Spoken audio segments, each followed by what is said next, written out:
وبالختام عندي كلام. لبنان هي النموذج السياسي المشابه لبلدنا، سلطات ثلاثة من ثلاث مكونات، هذا حالهم من عقود. اليوم إذا نشوف لبنان ممكن أن نشوف وضعنا، وإذا بقينا ماشيين بنفس هذا السياق يعني تجاذبات مكوناتية ونزاع داخل المكون، تهاتف على المناصب، وسياسيين أصبحت أموالهم هائلة، وفساد بالمؤسسات، وسلاح مو بيد الدولة.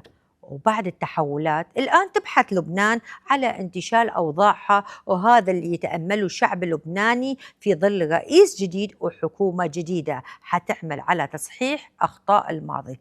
إحنا لازم نستوعب ونستفيد ونوجه كلامنا للسياسيين اللي يبحثون عن النجاح.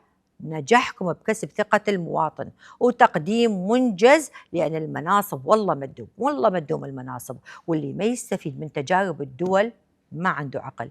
تصبحون على وطن آمن، في أمان الله.